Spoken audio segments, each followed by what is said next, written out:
نحمدہ و نصلی علی رسول الکریم، اما بعد۔ تم احسان کرو لوگوں کے ساتھ اسی طرح سے جس طرح سے اللہ رب العالمین نے تم پر احسان کیا ہے۔ یہ پوری آیت اس طرح سے ہے، سورہ قصص کی آیت نمبر 77۔ اعوذ باللہ من الشیطان الرجیم، بسم اللہ الرحمن الرحیم۔ وابتغی فیما آتاک اللہ الدار الآخرہ ولا تنس نصیبک فی الدنیا واحسن کما احسن اللہ الیک ولا تبغ الفساد فی الارض ان اللہ لا يحب المفسدین۔ وابتغی فیما آتاک اللہ، جو کچھ اللہ رب العالمین نے تم کو نواز رکھا ہے، تم کو دے رکھا ہے، تم اس کے ذریعہ سے آخرت کے گھر کی تلاش میں رہو، آخرت کے گھر کی تلاش کرو۔ ولا تنسا نصیبک من الدنیا، اور اپنی دنیاوی حصے کو بھی نہ بھولو۔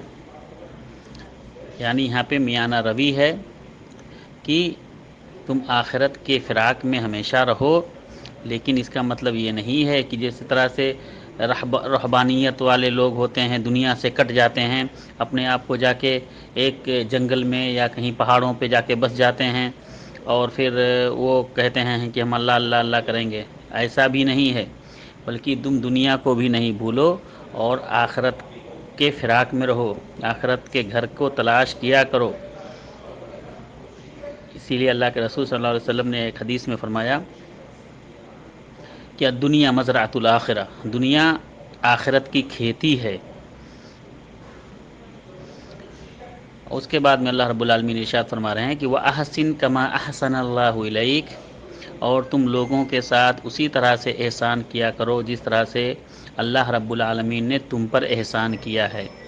وَلَا تَبْغِ الْفَسَادَ فِي الْأَرْضِ، اور زمین میں فساد پھیلانے والوں نہ بنو، فساد کے خواہاں نہ رہو، فساد کے خواہش مند نہ رہو، فساد نہ پھیلاؤ۔ ان اللہ لا يحب المفسدین، اس لیے کہ اللہ رب العالمین مفسدوں کو، فساد پھیلانے والوں کو، فتنہ پھیلانے والوں کو پسند نہیں کرتا۔ یہ آیت ان لوگوں کے منہ پہ تماچا ہے جو لوگ کہتے ہیں کہ اسلام دہشت گردی کا تعلیم دیتا ہے، بلکہ اسلام نے تو، قرآن نے تو فتنہ اور فساد سے بھی روکا ہے۔ دوسری آیت میں اللہ رب العالمین نے فرمایا کہ الفتنۃ اشد من القتل، فتنہ قتل سے بھی زیادہ سخت ہے۔ اور ایک جگہ ایک دوسری آیت میں فرمایا الفتنۃ اکبر من القتل، کہ فتنہ قتل سے بھی بڑا گناہ ہے۔ فتنہ پھیلانا، فساد پھیلانا، چاہے جائے کہ کوئی ٹیررسٹ ہو، کوئی دہشت گردی کا کام کرے۔